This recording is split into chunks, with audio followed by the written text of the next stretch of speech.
This is Co-op HD1 HD3 Hornsby, radio for people, not for profit. Welcome to Volumes, the Austin Public Library radio show. Each week, we explore how your library is more than books. The library is knowledge, technology, and inspiration for our community. I'm Valerie Ramnath, the director-editor of the Challenger Street newspaper. We're 95% homeless written, and I'm the editor who doesn't edit. I have the writers edit their own work, so I don't change their voice.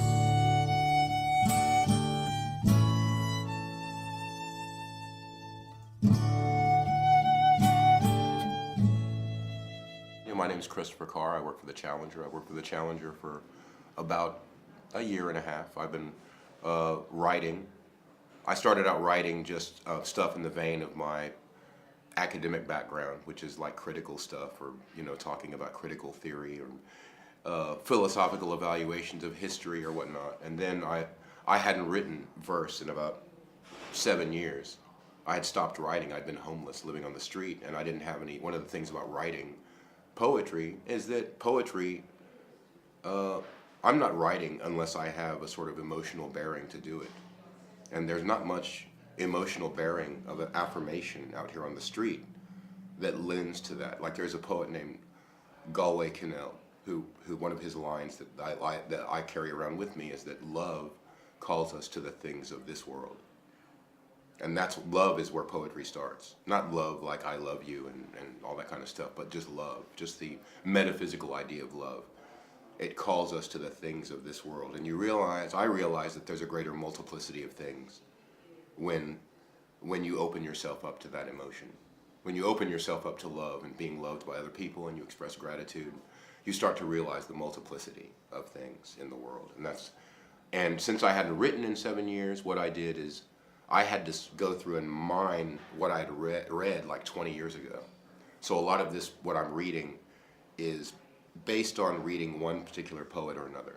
So this one, what I'm about to read, is based on a poet named John Ashbery from it was considered one, it's called around the 1950s in New York, the New York School of Poetry. They were called the Ashcan School because they were sort of like living the grunge life, writing poetry and not paying attention to what came before and doing their own thing. So there's like the what do you call it?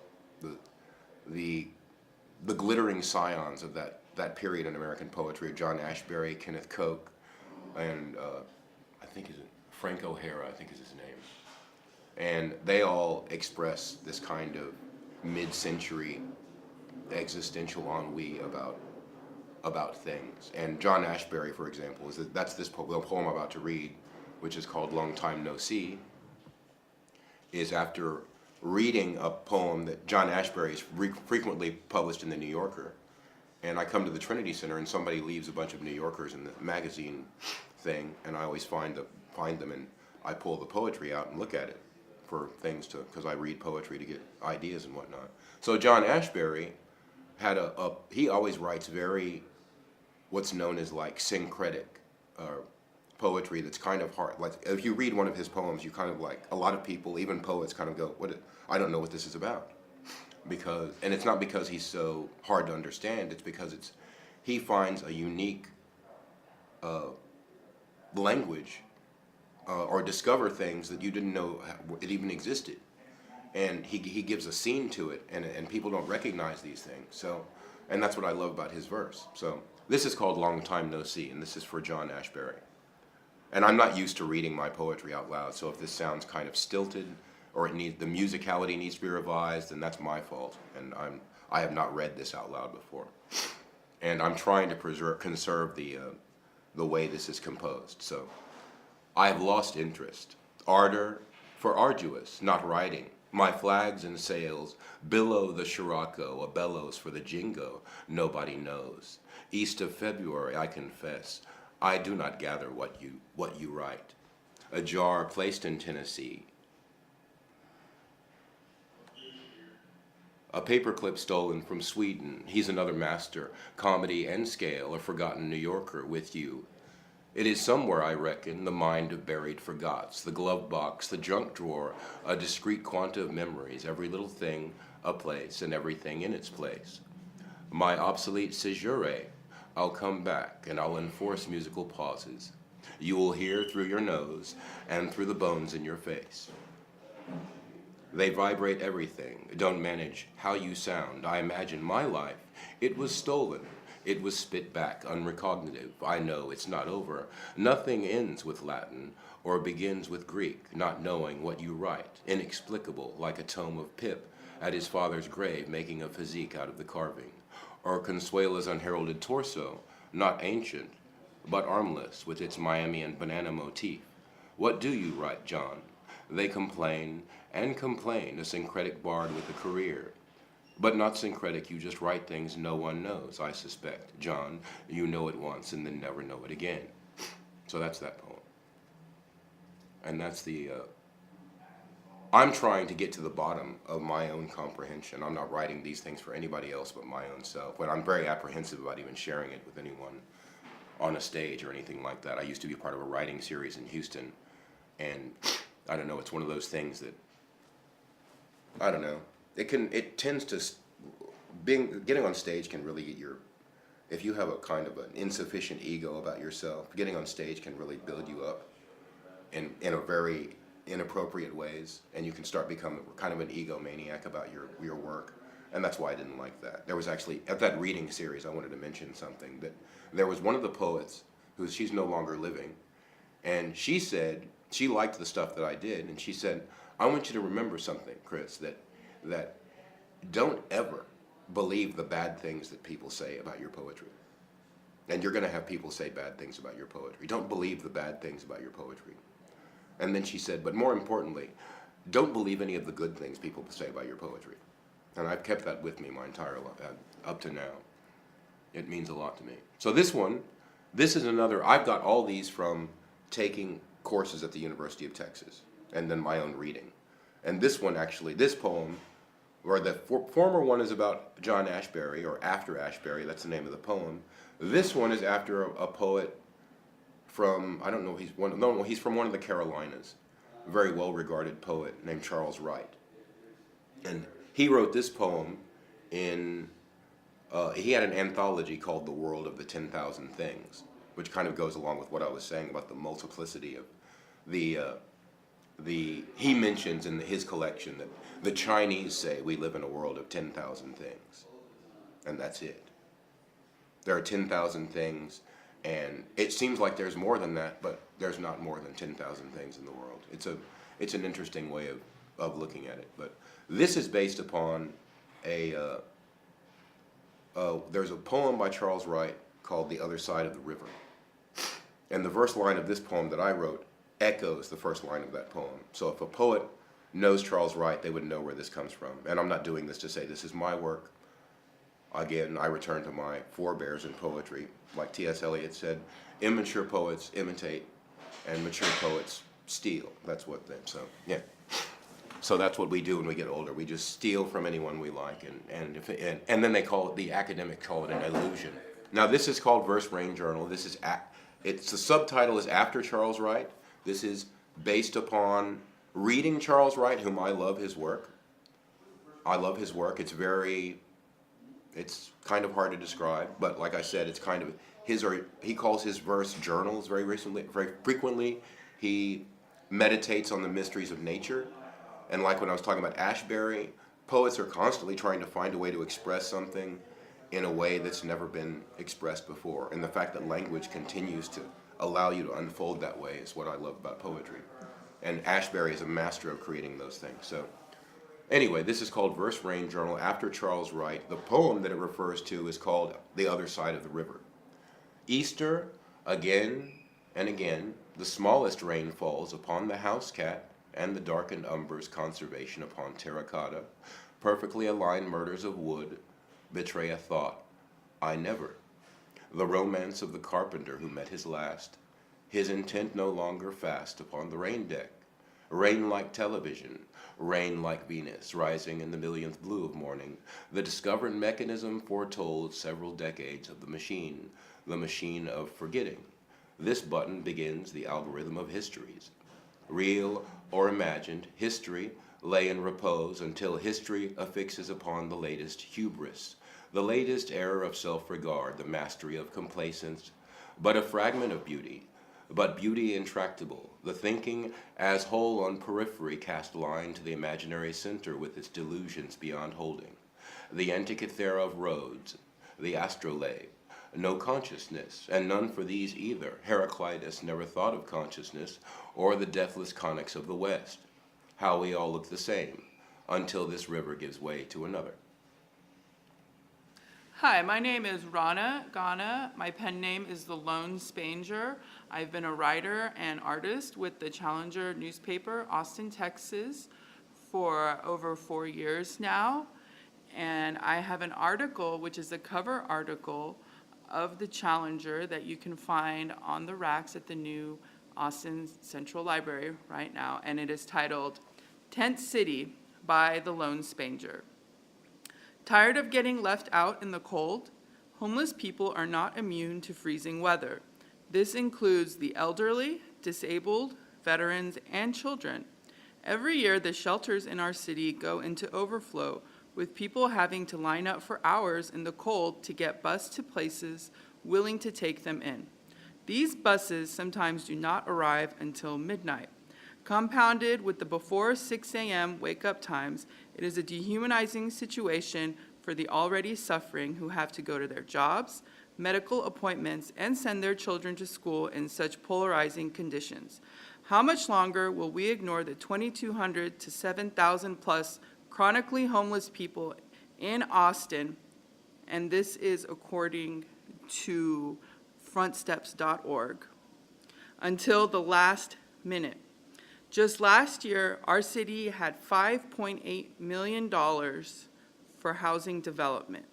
It would take a fraction of that to build or renovate an area by this winter for a new homeless shelter close to the central downtown district. The average price for a new home here is over $250,000, and that is according to thecaneteam.com. Renting an apartment means having to meet the 2 or 3 times rent-to-budget ratio our city practices, which requires your gross income to be 2 to 3 times the monthly rent rate of your unit. With our minimum wage still sitting at the federal bottom of $7.25 an hour, living in the highest rent rate of any city in Texas poses a difficulty for anyone in Austin, meaning that the population of homeless people is in no way going to disappear, and waiting for the freezing weather and holiday cheer of wintertime to decide to step in and help is an insulting, last-minute mockery we need to deal with. Getting a new shelter in place before emergency conditions hit is the only reasonable solution. And the websites that I have listed are challengernewspaper.org, which is our main site, and then the Facebook groups Tent City Rises, Occupy Austin Open Mic, and the Challenger newspaper meeting times are Wednesdays from 1 to 3 p.m. at the Trinity Center on 304 East 7th Street, and Sundays 1 p.m. to 3 p.m. at City Hall on the steps or on the side, depending on the weather. And that's on Guadalupe and Cesar Chavez. This article, I believe, was originally published 3 years ago. There's been a lot of things that have gone on in this city since this article has actually been printed. The Salvation Army broke ground on the new women and children's shelter that they are building in the downtown central district. It's not enough.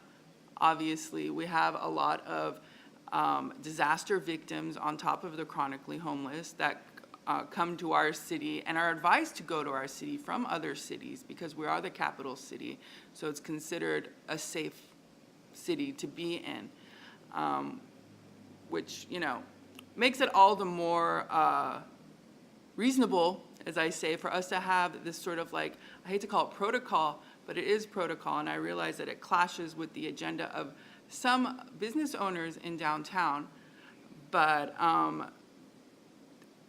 I think the ones that are savvy in how business actually works, even they will realize eventually it makes a lot more sense to actually build housing and house the homeless, whether it's in a shelter temporarily until they can find something more permanent, or just something, jail is not housing. And I think we all realize that. You're listening to Volumes, the Austin Public Library radio show. On Co-op 91.7 FM, Hornsby, Austin, radio for people, not for profit. My name is Blair Parsons, and I'm a reference librarian at the Central Library. Each week, I highlight a few programs for adults that are happening around the Austin Public Library. Our full list of programs may be found on the library's events calendar. The Central Library's monthly adults-only craft program, Night Crafters, meets Monday, November 27th from 6:30 to 8:30. This month's craft will be fun-scented bath bombs for relaxing post-holiday. Night Crafters meets the last Monday night of the month on the 6th floor of the Central Library from 6:30 to 8:30. The North Village Branch Library's weeknight cinema series continues Monday, November 27th and Tuesday, November 28th with a Harry Dean double screen. Wise Blood is first up and will be screened Monday, November 27th at 6:30. Paris, Texas completes the double screen and will be shown Tuesday, November 28th at 6 o'clock at the North Village Branch Library. Hey there, Austin. Teen Program Specialist Michael Harley from the Downtown Central Library here. This month, I'll be telling you all about the programming going on at the new Central Library, located off of 710 West Cesar Chavez Street. Every Tuesday night from 5 p.m. to 7 p.m., we're breaking out the board games for Tabletop Tuesday. Teens have access to dozens of board games from classics like Clue, Monopoly, Uno, and Battleship to new favorites like Ticket to Ride, Sushi Go, One Night Ultimate Werewolf, Tokaido, and more. We even have extra long adventures for our advanced gamers with titles like Settlers of Catan, Castles of Mad King Ludwig, and Arkham Horror. Tabletop Tuesday is happening every Tuesday night from 5 p.m. to 7 p.m. at the Central Library. More details for these and additional programs can be found at library.austintexas.gov/events. This is Ann Minner, Managing Librarian at the Old Quarry Branch. This week, I get to highlight a special holiday program for children. Literature Live, Austin Public Library's own puppetry and storytelling troupe, is proud to present The Elves and the Shoemaker. A cold, lonely winter seems the fate of a humble shoemaker and his wife, until the magic of the season intervenes. Join the Austin Public Library's Literature Live for happy surprises and fun in this traditional puppet show. The show is recommended for ages 5 and up. This week, the show is scheduled for these branches: Tuesday, November 28th at the Ruiz Branch at 11 a.m. and Thursday, November 30th at the Cepeda Branch at 10:15 a.m. The show will run through December 15th. Details and the full show schedule are at library.austintexas.gov/events. Please note that all Austin Public Library locations will close at 6 p.m. tonight, November 22nd, and will be closed for Thursday and Friday of Thanksgiving week. You're listening to Volumes, the Austin Public Library radio show. On Co-op 91.7 FM, Hornsby, Austin, radio for people, not for profit. Hello, my name is John Curran, and I'm going to read a short story called Gay. Yes, it certainly did seem a bit queer, the events of last night. Sure, we were a little drunk. Myself no less than anyone, but we were damn sure at the same time having a really gay old time. And we had at some point pretty much transgendered on from the TV to the startling stereo system. Nothing queer about it. We were just moving, myself especially, no less than the rest. There were 4, 3 guys and a girl. The girl, she could use the same bathroom as the boys. The boys, meanwhile, actually preferred to use the bathroom one at a time. It was only a small bathroom. So there we all were. 3 houses and a homeless. Homeless? Yes, I did say that. I'm very tolerant. My favorite initials are LGBTQ after all. Please don't wonder. No, it's not true. You may be thinking, but no. I just like the initials in a purely non-political way. Nothing queer in that. So there we were. I had just pushed out the latest Radical CD and was putting on Straight No Chaser to smooth things out a little bit, when the homeless person began to sort of chortle in a most singular, and to someone maybe, amusing fashion, and was insisting that he actually kind of liked being that way, homeless, and would only sleep up on the roof, if ever given the opportunity to stay the night, which he was not going to get anyway, not at my house. I'm just that kind of a guy. Gay for a while, sure, but then my solitude So crucial. So I can write on my book. My book, I should add, called The Meaning of Latitudes, should be out next year. If I make it, that is. Okay, so he's chortling over there about all that, at myself and the girl, as if we're an item, in an ostensibly gay sort of way. But I could see right through all that. Been there, you know. And so anyway, calling the bluff, I decided it was time for a good blunt. Change the knee-jerk a bit, you know, before things got too way out of hand. We were all getting only drunker and drunker. Lights were beginning to spin on my crystal chandelier, which nobody better try to swing on again, or there'll be some swinging. Excuse me, I digress. Where was I anyway? Oh, yeah. So, okay, me and the girl decides we're going to fix this guy, homeless or not. So we kind of ganged up gingham style and talked back in Chinese. That sort of shut him up for a minute, but it really wasn't until we both broke up into a rousing rendition of Up on the Roof that he really took off, thank God. And for all I know, he's still up there. Good luck, buddy. It's only about 100 feet high. There are no railings, and as far as I'm concerned, ain't nothing queer about that. Quintessential. After I finished my breakfast, I put on my new tennis shoes because I was going to play tennis with Dennis. Dennis, see, was pretty great at tennis. So I got a brand new racket, the Rocket. Could really whack it now, really sock it to Dennis in tennis. So going down to the courts for a session, it was at the Fort McKinney, and there, not square, was Dennis, who did not have his tennis shoes or his racket. Indeed, fact was all beat up. So Dennis, says I, what's up and why? He only said, beware, the menace walks the land. Hi, I write for the Challenger newspaper, and I write under the name Pirate Joe. I'm going to read a bit of prose that I wrote a while ago for the Challenger, and I wrote it around the elections, and I'm not political. I think political is just the madness of entertainment. So here we go. It's called Our Prodigal Society. When society is suckered into electing only belief to govern, secrecy centralizes. Instead of inspiration internally inquiring the state's motives, we become blind and numb, and our speech infects. The well-fed ridiculous steal everyone's food and poison it to make their kids stronger than yours. The wise wither and starve in wretched confusion, while those with fading sight are judged by the blind.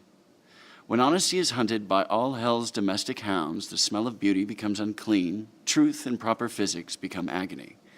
Even if someone should silently wake and stoically wait for the right time to run, there is no structure left to house a humbled homecoming heart. Our nightmare had us burn it to ash and bury it under a naked, bragging black heart. But we might be able to grow anew. Ash is a fertile field for the faithful and the brave at heart, for those whose dreams did not desert to embrace the long dark night, and the mangled that managed to make it out. We have still to see, after the falter and right before the fall, those who will wake with clear eyes, armed with broken hearts of pure might. Please wake, please wake. They're killing all of us for their future's sake, and with their first step over all our corpses into the undying land of the far, far too late, they will immediately realize, with an eternally sterilizing sorrow, there were never any sides.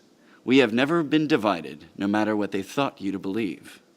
I hit the street as more of a walkabout writer's quest of an experience that was beyond my scope and something I had, something that terrified me. And a lot of my heroes that I look up to have said, if there's something that terrifies you, that's what you need to go do. That's what you need to be doing, if you want to develop as a person. So I can't exactly say, not that I'm nervous about being, pigeonholed with the homeless, but I can't accurately call myself homeless because I walked out into it. I walked out, I bought the ticket, I intended to take the ride. And while, like I said, I started this journey in January of 2013. And I think it was by August or September, I had run into the Challenger, and I started writing for them. I attended a few meetings, got to know it, and first off, I wanted to see if it was a political organization, which it's not. People in here definitely have their political views. I just wash my hands of the whole circus. People bring up, just like so-and-so's doing in Congress or the presidency. I'm like, I don't care unless they're buying me lunch. That's their business in D.C. Forget them. I'm trying to get fed here, and they're not here buying me clothes, so, whatever. So through a writer's perspective, I got to know this street paper, and the street paper itself, and I do a little bit of door-to-door. So I've got a few, quick, summacious statements to, refer to the Challenger, and it's an organization, when I'm handing somebody a Challenger, this is what I normally say. Everything you're holding in your hand is made, distributed, and produced by the homeless themselves. The only part of the whole operation that has a home is our printer, and if we could get that out into the woods, we would do that too. Wait, I got a text. The Woods agrees, apparently. It just sent me a text somehow. So, I also follow that up with, we've had many votes to try and get an office or a permanent resident, and we keep coming back to the ethos that we need to show people that this can be done from the streets. The bubblegum and duct tape approach. Things can be achieved. The streets isn't an ending. It's definitely a handicap to a lot of folks, and to the exceptions that prove the rule, it's the motivating tool that relights their fire of passion. So it's a street organization that has had an opportunity to move up and instead double down on its rugged roots. Aside from talking about my articles, what I normally tell people is they publish me once a month, but the paper actually exists for other reasons, kind of taking my hubris down a notch. And the middle of every issue has the most comprehensive list of resources available to the homeless.